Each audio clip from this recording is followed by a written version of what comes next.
Dear students, I welcome you all for the second day, session 3 and 4 for the International Lecture Series 1 on Applied Physics in IoT, Sensors and Communication. I also welcome our resource person, Dr. Krishna Kumar Narayanan. Welcome, sir. So we can move on to the session. Thank you, madam. So again, welcome all the students to the second day, session 3 and 4. So as usual, we will take a look at the material for today. Before that, we'll also briefly review what we talked about yesterday. So just to refresh your mind in terms of what we covered briefly, and then move on to today's sessions. Okay, so let me share my screen. Maybe I'll stare on the window and see if I can do that.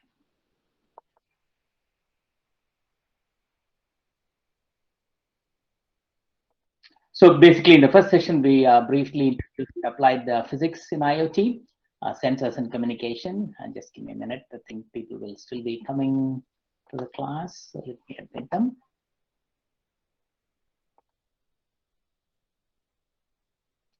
And so basically, we covered what this course is about. We gave the background and motivation.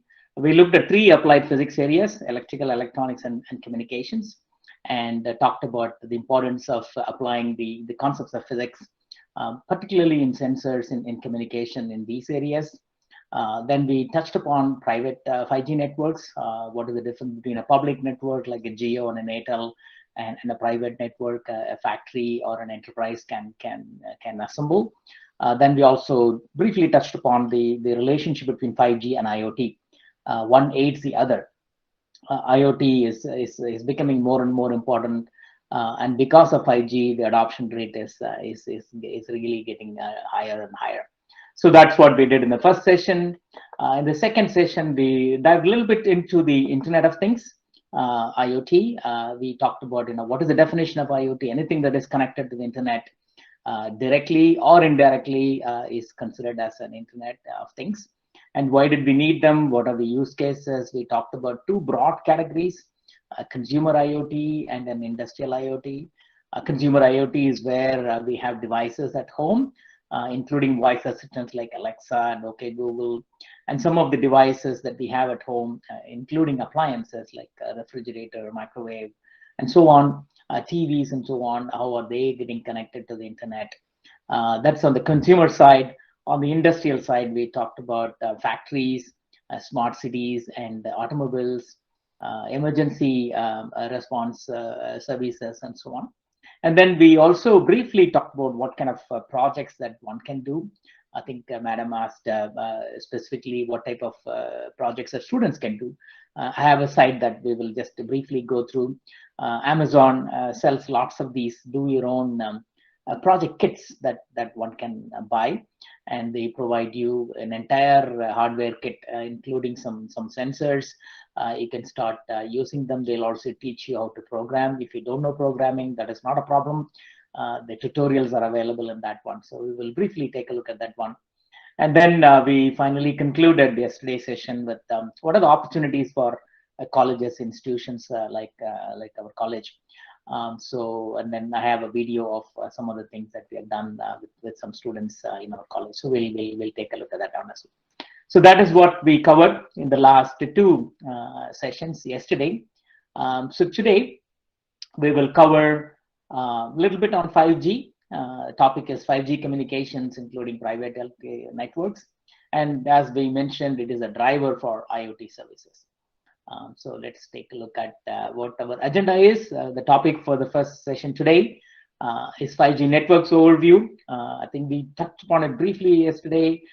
We have gone from 2G, 3G, 4G to 5G, and now where we are in 5G. Why do we need 5G network? What are the important characteristics of that network? Why is it so attractive for IoT and the sensor industry?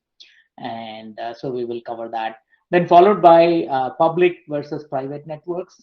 Why private networks are important, and why IoT and sensors are suitable for more for the private networks today. I think that's where we are seeing a lot of traction, where private networks, when they get deployed, The primary reason why they deploy the network is because they want to enable Internet of Things. They want to automate either an enterprise or a city or a campus or a factory. So this is where a lot of the traction these days are. Then we will introduce you to a concept called edge computing. We will cover that in this segment. Then what are the edge gateways and their role in IoT? And what are the key players in the emerging market? And we have started work in our lab in IoT, so we will cover that part as well. Okay, so that's what we have planned for the first hour today. And so let's go through each one of them. 5G, right? I think as the name stands for, it's a 5th generation mobile network. It is purely packet based. That means there is no circuit switched network anymore. So there is no difference between basically the mobile network and the internet that we know of, right? The broadband network. We started with the dial-up network, then we had DSL. Now we have a cable network coming to our home and school and colleges and campuses. So this 5G mobile network is completely IP based, that is internet protocol based. That means a lot of these applications that we run on our computers can run on any 5G connected device. It can be, and it is no longer until 4G, only mobile devices can be connected to the network, right? So, but now with 5G, you can see many more devices can be connected to 5G, including automobiles and your smartphones and your headphones. Anything that has a connectivity to the internet can leverage the 5G network characteristics. So it's a 5th generation mobile network. It connects many things. It connects machines, objects, and devices to humans. So which is a fundamental difference between 4G and 5G. Of course, the speed is definitely one of the important characteristics. It has multi-gigabits per second. I think if you understand what the 4G speeds are, they're all in megabits per second. So this is order of magnitude higher than the 4G network that we have today. So extremely fast, and this is the reason why many devices can be accommodated in the network. So that is one of the reasons. Ultra low latency, what do we mean by that? I think we briefly touched upon it yesterday. When you send data from one device to the other, how long does it take for the data to reach the other end?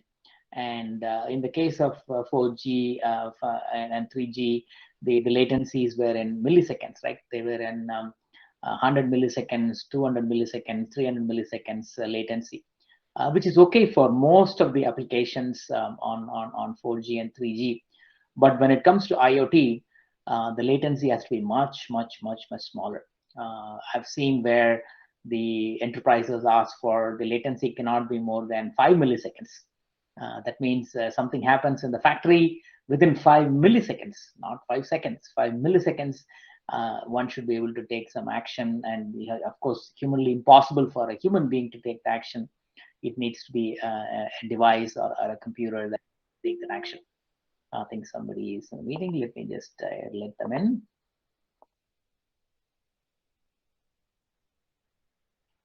So the ultra low latency, like I mentioned, very small, 5 to 10 milliseconds type of latencies are needed for some of these mission critical applications, real-time applications where time is of essence.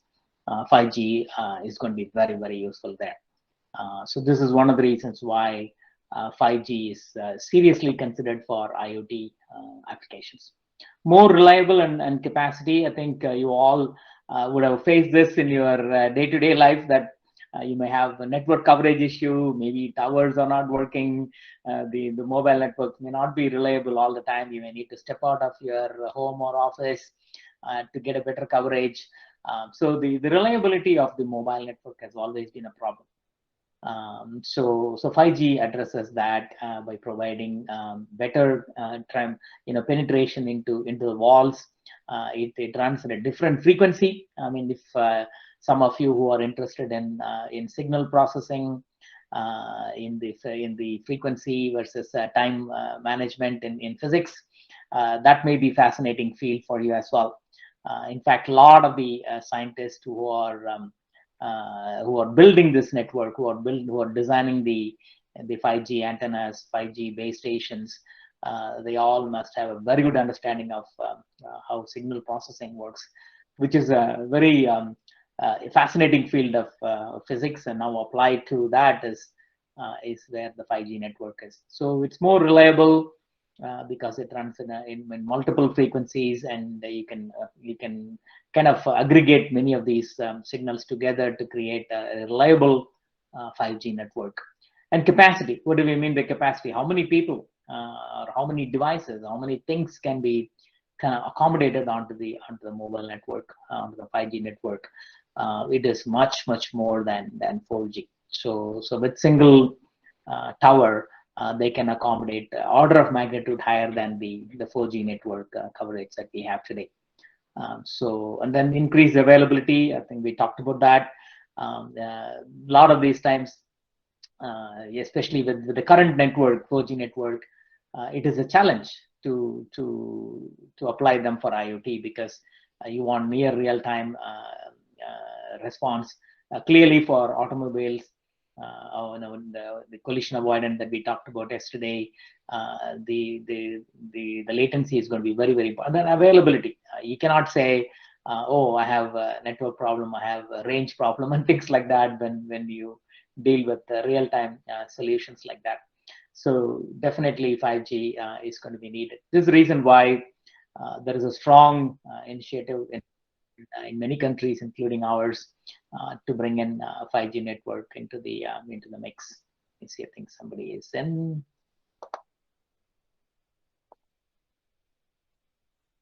All right, so that's what 5G is all about. Of course, there is plenty of documentation on 5G. You can go to the internet and grab Wikipedia. They'll tell you all the things that are happening. This is another multidisciplinary areas where the scientists are involved in coming up with the hardware, the frequency spectrum that is needed. Like I said, multiple spectrums are merged together, and then the base station, the brand new base stations needs to be built, and antennas needs to be built, and of course devices, right? The mobile devices are going to be upgraded with 5G. You might have already seen some of those devices, Samsung phones, and other models are coming up with 5G models. So it's an entire revamp of solutions, all the way from base stations to mobile operators networks into devices, and more devices are getting added to that mix. So please, if you are interested, please do take a look at in the internet for 5G. There's plenty of documentation there. And somebody asked a question, hey, why do we need 5G? I think we covered some of them. As you can see, one thing that I picked up was, if you're downloading an 8K movie, I think you would have probably heard about 4K movie, but the video technology is really growing very fast. Very high resolution 8K pixel movies are available, and it is 500% faster than 4G. That is 5 times faster than the current network. So you can imagine the speed at which it is moving the data, and which is needed for many, not only for watching videos, but you might have heard about new technologies like metaverse, where augmented reality, virtual reality, a lot of things are happening virtually, and for that to happen, the speed is of essence. So unless you have a good 5G network, it is going to be very difficult to realize some of these newer technologies. So bottom line, it's much faster than 4G LTE. And like I mentioned here, it is just the industries, automobiles, and the entire world is going to be relying on 5G for its connectivity. So it's enhanced mobile broadband. I think we talked about it. Today we are in megabits per second. If you get you can go to your browser, whether you're at home or in college. You can go do a speed test, right? This is something that I do very often when I connect onto the internet. I say how much bandwidth I'm getting. So typically you may be getting 20 to 30 megabits per second, which is considered as very fast. in the 4G. Whereas in the 5G, it will be in the gigabits per second. That is 1,000 times better. So enhanced mobile broadband for all the games. And a lot of the times the innovation came from where the need is, right? And typically in the mobile side, gaming is a very popular activity. Right? Oftentimes, children as well as adults they get into video games, and now they're all becoming virtual. The internet games, multiplayer games. So for all of them, you need extremely fast internet. And now with virtual reality, augmented reality, you have special glasses that you wear on for doing your gaming. For a lot of those things, you need even higher broadband connection. So this is why the 5G is needed for those. And mission critical communications, I think we talked about that, including medical procedures, right? That there's an alert that is going on. You need to save somebody's lives. You want that information to be available as soon as possible. Even some of the procedures that are done in the hospitals are done remotely. And you would have heard about robots doing medical procedures these days. And then those things rely on internet, because if there's no connectivity, there's no way it can function, because the human needs to send the command saying that this is the next step in the medical procedure. So those applications and services are mission critical, and they are real time solutions, and for that speed is of essence. And massive IoT, I think we talked about yesterday. Billions, if not trillions, of devices are going to be needed, and in order to accommodate a lot of them, our current network is not sufficient. The 4G network, definitely not 3G. 4G network tries to do some of it, but it's still not enough. So in order to have a massive IoT deployment in the country, you have to have a 5G network. That's the only way you can scale up and bring as many devices as possible. So I think we made the case for why 5G is needed and why 5G is needed for IoT. Okay, so that's on that. Here is then we'll talk about the public versus private. So I think we all know about the public network. Jio and Reliance and Airtel, they are all some public networks. But here is some examples of private network. For example, our college campus can have its own network for monitoring security cameras and so on. So this is one example. Here is an example of a warehouse where you want to track all the packages, all the shipments and everything. So there could be cameras and sensors, and the trucks need to be monitored. So everything that goes on inside a warehouse could be a private network. And then the school campuses, like the schools, most of them are now working from home, and you want to be able to have your own network for some of the campuses there. So that's one other use case. Here is oil and gas refinery industry is another example of a private network where they want to deploy their own network for their purpose. And then some more industrial use cases are there. So basically, what is happening is the IoT sensor data that is used in a lot of these industries are going to be the primary reason why we need a private network. The public network is simply not enough because of the latency that I talked about. When an IoT device wants to send data, if it uses one of the public networks, it is simply not going to be working properly because the latency is too long. You just don't have the 300 millisecond or a 400 millisecond time before you act on a particular event from an IoT device. So it is very, very important to have a private network. So a lot of these companies are now heavily investing on private network. This is what we mean by total control of your own network. That means you don't depend on Airtel or Jio or any of these public networks for your operation, right? For your manufacturing operation, or if for a hospital operation, or if for your campus operation, if there is a very critical need. So this is why I think you will hear this term public and private networks, especially for 5G and IoT. Private networks are becoming more and more important. And then there are many examples of private networks. I've just shown some of them, but there are many more examples. I think at this point, I would like to introduce you to another concept called edge computing. So the simplest way to understand this, you all know about devices. We have mobile phones, we have laptop, we have desktop. They're all in the devices category. So that's what you see in the bottom, right? And then you might have heard about cloud. If not, it's basically where you keep your data. You might have heard about Google Cloud, the Microsoft Cloud, and Apple has got iCloud. So Amazon is a leading cloud provider. So in the last 10 years or so, the cloud computing has become very popular because you're generating so much data, right? With your mobile phone, with your laptop, you're taking lots of pictures, you're taking videos. You just don't have enough storage on your phone or on your computer. So a lot of the initial reason why we wanted to have cloud, basically we want to store something away from our device.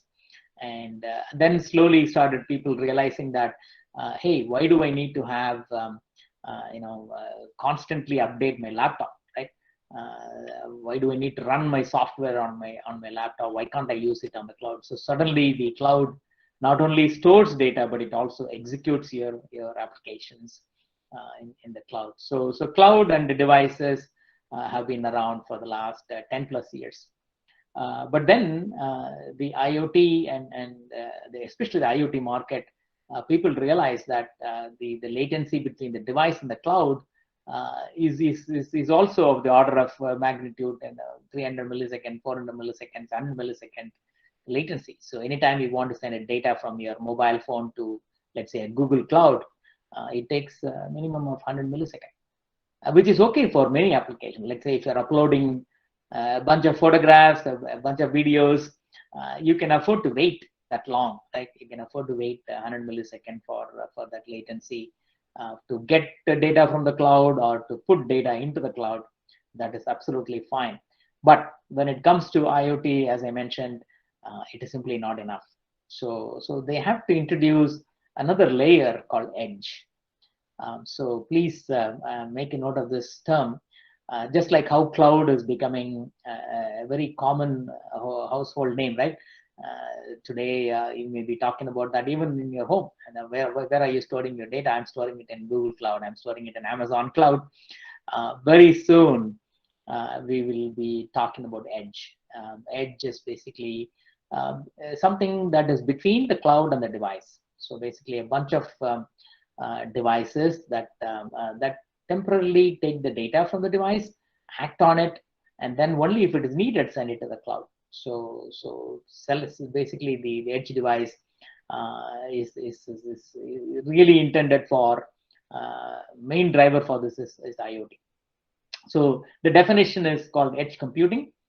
It's a distributed computing paradigm that brings computation and the data storage closer to the source of the data. So what does it mean?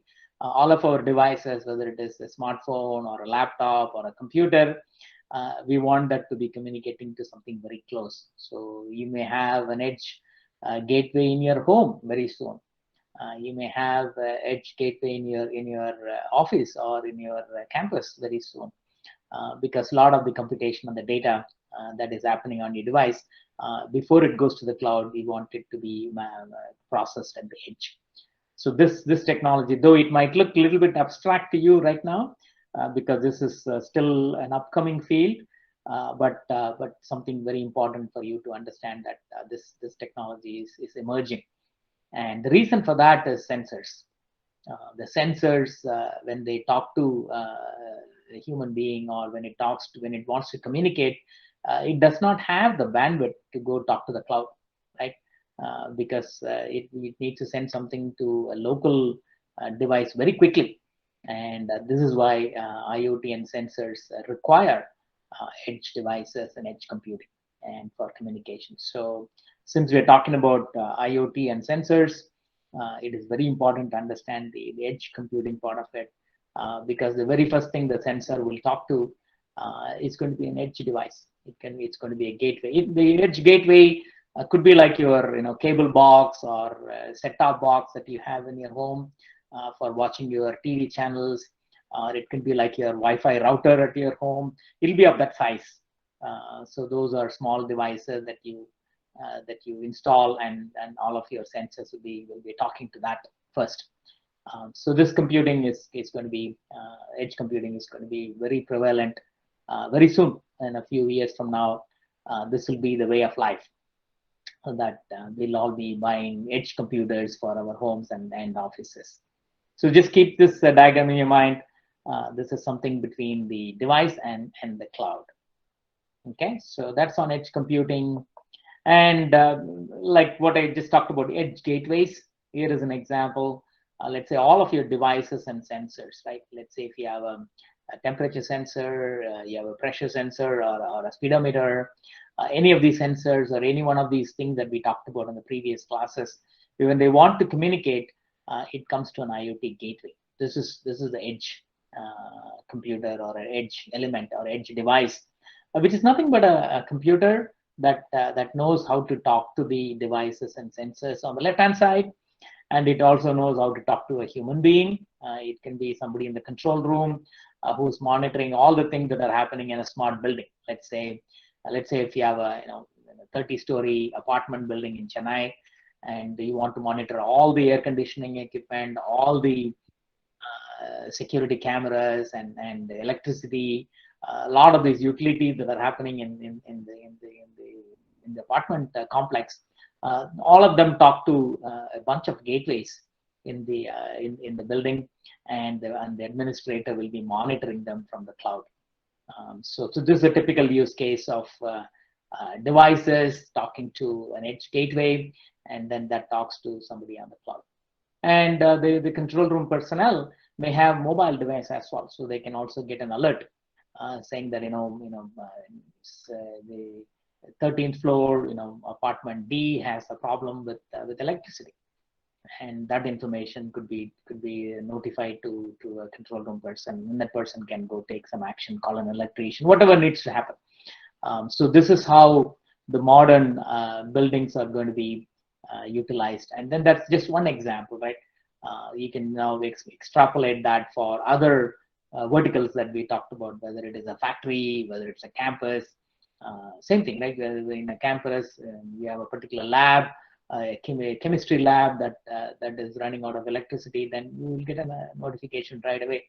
So your campus utility person can know exactly where the problem is, and then go take care of the problem. So a lot of use cases for edge computing, and these edge gateways are going to be important. So when we talk about sensors, devices and sensors, please keep in mind that they will first talk to a gateway, and then the gateway will take care of communicating to the rest. So definition of the gateway is collects data from sensors and devices, shares them with systems on the cloud and people using mobile or computer. So this is a diagram you may want to just etch in your mind, that this is how typically the sensors are getting used in the real life.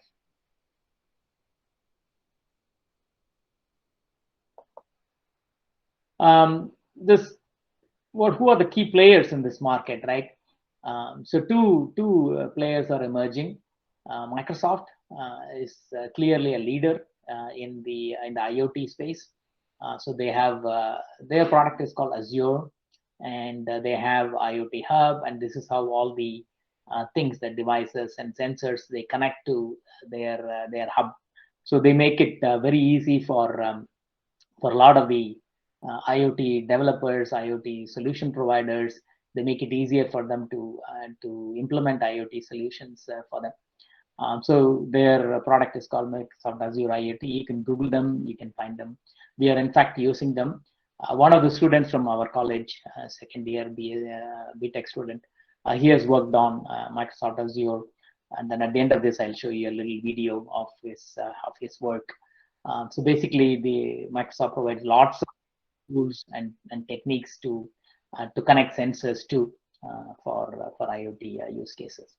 The second company that is specializing in IoT is Amazon. Amazon Web Services, they have a product called Greengrass, IoT Greengrass. And this is again a cloud-based product where a lot of these sensors that you see here, they are managed from the cloud, and then you can develop your own programs for monitoring them and controlling them and so on. So these are the two companies, Microsoft and Amazon.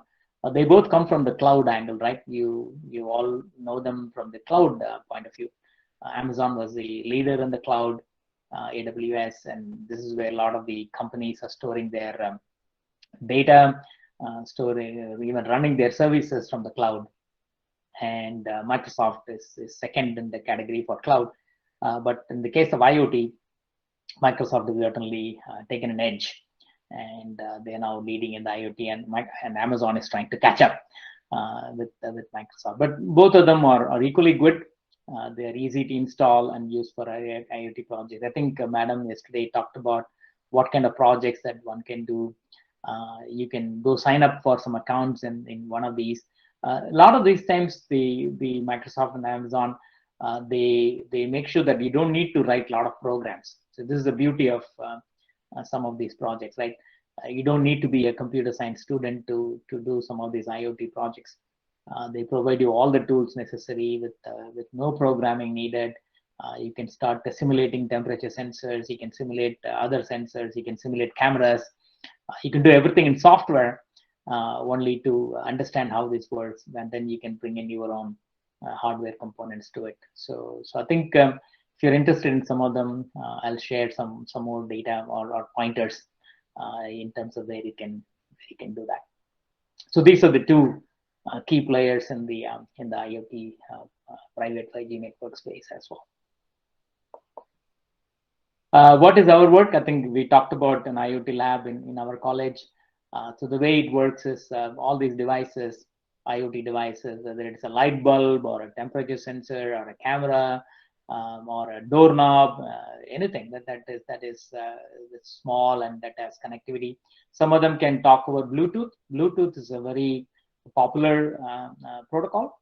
You all know about Bluetooth. You probably are using Bluetooth enabled headphones and headsets. So same technology is used between connecting a device to a gateway. Right? We talked about the devices always talk to a gateway. Bluetooth is one of them. There are a few other technologies. You also know about Wi-Fi. Wi-Fi is also a protocol or a mechanism in which a device can to a gateway. There are Wi-Fi enabled cameras available, Wi-Fi enabled light bulbs available. So they can also talk to the gateway through Wi-Fi. There are two other protocols called Zigbee and C Wave.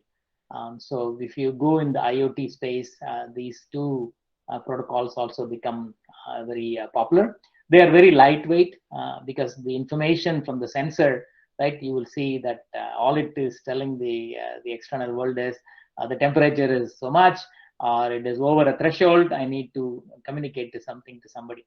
So these protocols like Zigbee and Z Wave are very, very small in size, so it doesn't need a lot of power from the sensor to the gateway. So, but these are all the IoT devices. On one end, they can talk any one of these protocols, Bluetooth, Wi-Fi, or Zigbee or Z-Wave, and then they communicate to a gateway.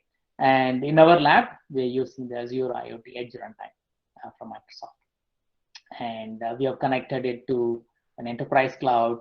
And we have, this is the Facebook Messenger, and the smartphone users are using Facebook Messenger, and then they'll be communicating to the device. So you will see a demo of one of our students, Radesh Sharma, who has implemented this in our lab. So all in software simulated, where from a Facebook chatbot messenger, you can query the temperature, pressure from a simulated IoT device through this architecture. So this is it's quite exciting. So now the students are now moving on to realizing them in hardware. So if you're interested in joining us, please do talk to Madam, and then we can find out how we can enable you also in the lab. But this is what we are trying to do. in the IoT lab. Let me see. I think that's all I had for this session. Let me park here and see if you have any questions on what we covered so far. Let me just briefly recap. We talked about the 5G, Wi-Fi G, and the difference between public and private, and the edge gateways, and who are the players. Let me just show you the projects that Madam talked about. Let me just stop sharing and then share the other one real quick. Just a moment.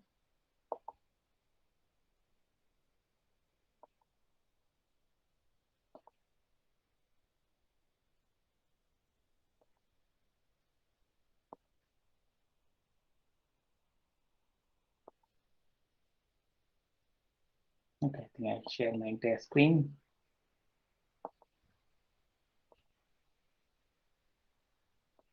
So here is a site on Amazon. Here is a project kit. It's called Adreno IDE. They have 42 online tutorials, so you can do 42 different type of projects. And so they're like, $40 is probably about 2,500 rupees. So maybe some students can share. So when you buy this kit, you get everything that comes with it. For example, all the display, the actual electronic that comes with it. There are some sensors that they give you, temperature sensor, pressure sensors, and stuff like that. So you can do a lot of, there is also some step motor sensors. So you can do many projects using this. They give you a video along with it. And this is a very popular electronics kit. So if you're interested in doing anything related to IoT and sensors, without having to go on and look for everywhere, here is one place where you can go buy online. They'll ship it to you, and then you can. I'm sure that this will be available in India as well. Though this site is on Amazon US site, you can. I'll send the link in the in the chat window. You can go look for similar one in India, and basically if you scroll down, you can see it is suitable for beginners, including experienced software hardware engineers. You want to do electronics and programming. 42 projects that I talked about. They tell you exactly. They'll even teach you some programming language. They talk about in C as well as in Scratch, and then some of the projects that was also quite interesting. So, for example, here is all the things that you can see. You can get a alarm clock. You can get a low temperature alarm. So if you want to build a very small project where whenever the temperature goes low, you want to give an alarm, you can do that using this project. So you can even do a mini fan and things like that. So lots of rotating fan, lots of small projects that you can do. This is probably one way that you can not only learn about sensors and IoT, but also do something with it. And then once you have this running, we can try to connect it to an edge and then send it to a phone and things like that. But this could be a good starting point. Here is the ultrasonic thermistor, photosynthesis assistant, so many projects that are available. You can develop your own doorbell if you want.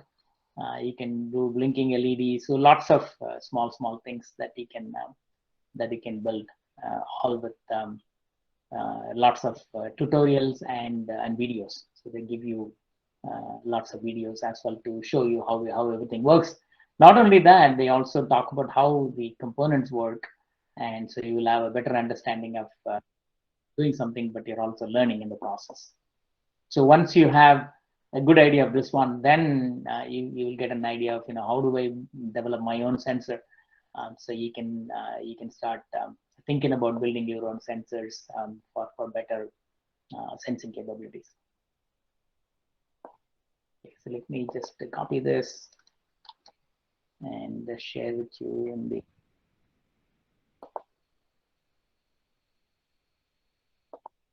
I'm sharing.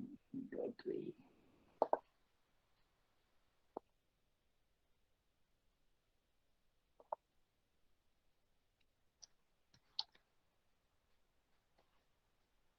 I'll also look for other similar site, but this is something that I found that could be quite interesting for you.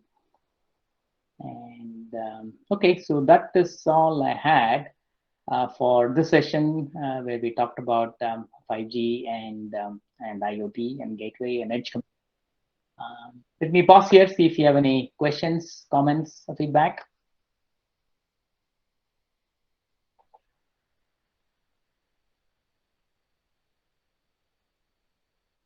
You can also type it in your chat window if you'd like.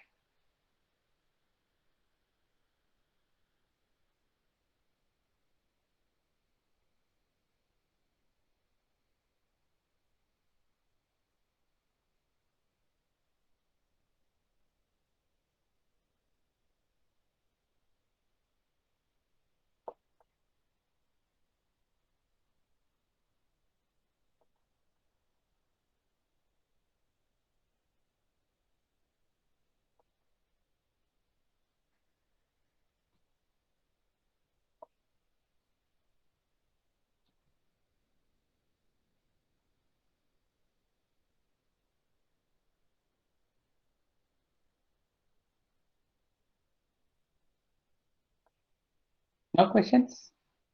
Sir, I have one doubt, sir. Go ahead.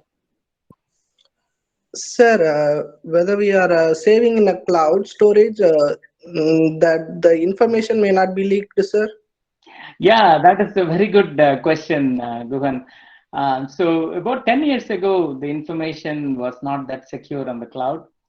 But nowadays, it is more secured in the cloud than in our computer. The cloud providers have made sure that no hacker can get into the cloud.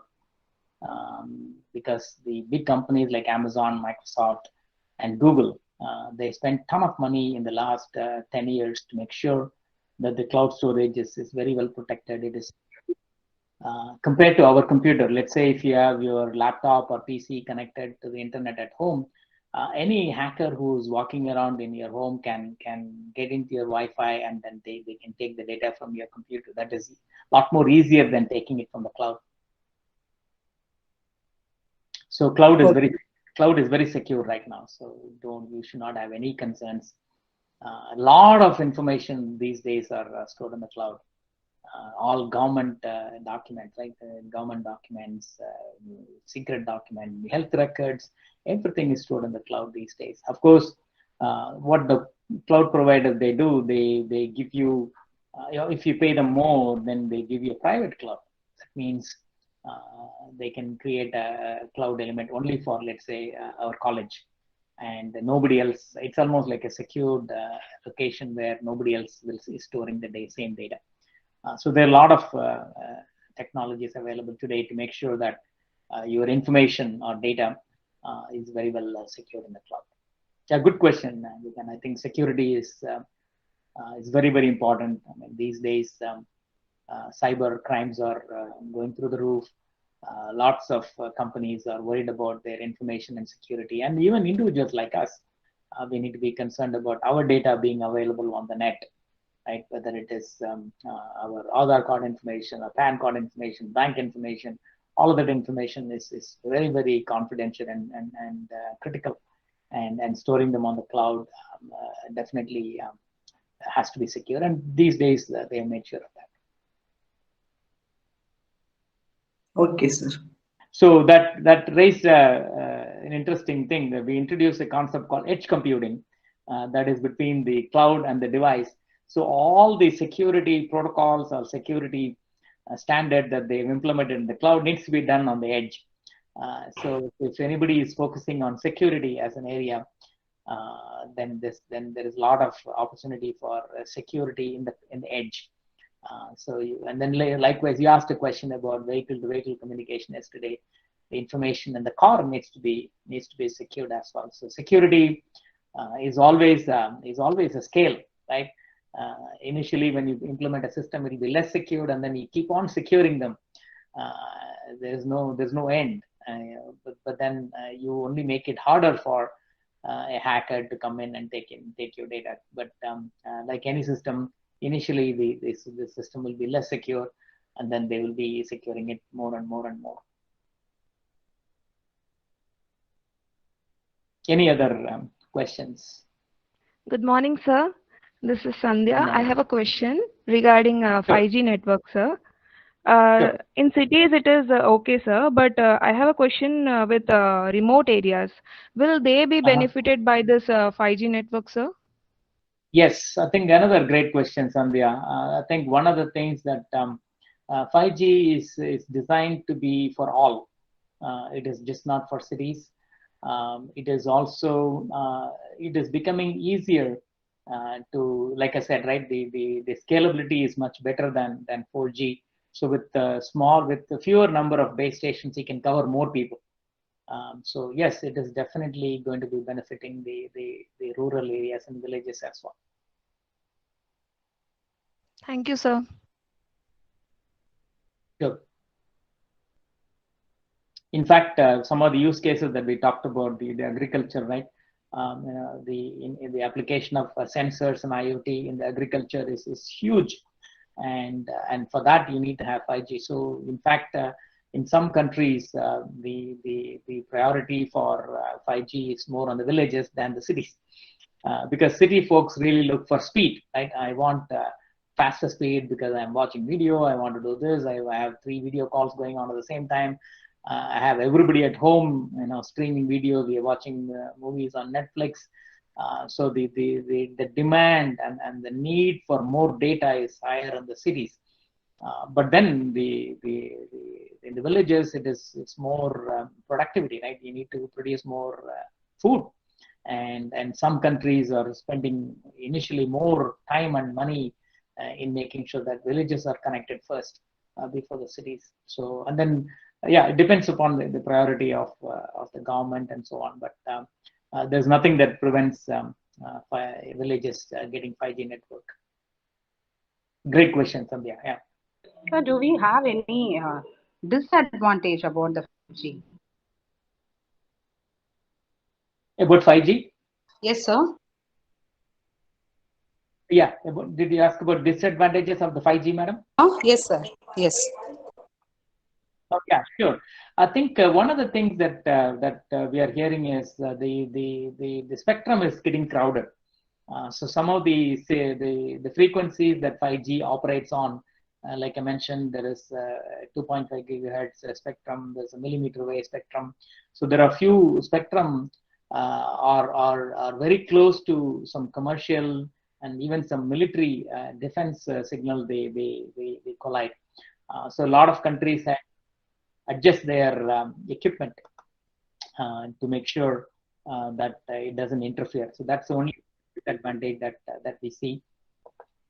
Other than that, I don't see any other disadvantage in terms of deployment. Okay, sir. Because some environmentalist about the nature, it is going to affect for birds like that, no? Some news we heard. So that I asked. Sure. There's always going to be a controversial thing. And then a lot of these times, whenever there's a new technology, there's always there's a thinking that we are spoiling the environment, we are spoiling the earth, and things like that. But it's difficult to say whether it is whether enough research has been done to prove one way or the other. But I think the fact that the entire world has adopted leads me to say that there are enough people in this planet who care about the planet, and nobody has objected to that one. So that means most of these the findings may not be true. Thank you, sir. Sure. Any other questions, comments, or feedback? Yes, sir. One more question, sir. Go ahead. Sir, landing of the airplanes may be affected by the 5G. They are saying that about. Yeah, you probably. Yeah, go ahead. Complete your question. Yes, sir. It may affect or not. The landing may be affected due to the 5G network enabled in the airports. Sir. Yeah, that problem has been corrected. So this is what I was responding to Madam's question as well, that some of these frequencies that the 5G operates on interferes with the same frequency that the aircrafts communicate with their towers. So typically when the 5G tower is installed in the airports, you want to make sure that the frequencies do not collide. So there were some issues with that, especially in US, but not other countries. All the European countries, they have solved this problem.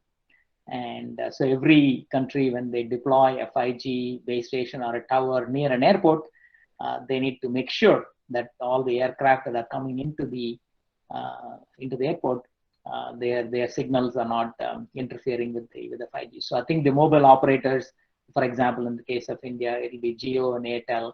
They will make sure that it does not interfere with the aircraft. So they will work with the Boeing and the Airbus aircraft carriers and all the airlines. So the airlines, the mobile operators, and the government make sure that that interference is not there. Thank you, sir. Sure. So case in point, a lot of the aircraft carriers, not the manufacturer, the two largest aircraft manufacturers are Boeing and Airbus. Both of them have accommodated changes in their equipment to make sure that they don't transmit at the same frequency as 5G signals are. Great question. Yeah, I think those are all important things to consider when you bring in a new technology, especially communications technology. You need to be extremely careful because you may be overlapping with other frequencies. So if you are interested in signal processing, this will be a great area to get in. You can use your physics knowledge into the communication. There's a lot of work that can be done because there's already some countries have started doing research on 6G. So we have not even fully deployed 5G, but the research community has gone on to see 6G. So I think as Madam talked about, what are the research areas that our students can look at. I will cover that in the next segment or so. There are a lot of communication technologies where physics and applied physics is very much needed to come up with the next generation mobile technology, right? Next generation communication technology. So if you are very good in spectrum analysis, frequency analysis, then your knowledge will be very much needed in that industry. And then research, right? You could come up with different ways of allocating spectrum and the antenna design, how to avoid interference, right? Things like that. Sometimes the frequencies could be very, very close. How do you design antennas? How do you design receivers so that the interference is limited, if not completely eliminated? So I think all of that is applied physics, nothing else. They all have different fancy word called communication specialists and all that, but at the end of the day, they're all scientists, applied physics and scientists. Yeah. Okay, any other questions?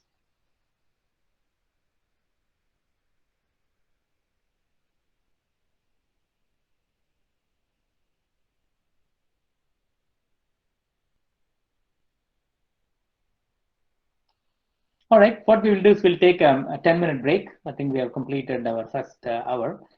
So please, let's take a 10-minute break and then come back and rejoin for the next session, where we will spend more time on the industrial sensors. What are some of the sensors look like, and then learn more about them in the next session. Okay, so we will sign off now. See you all in about 10 minutes from now.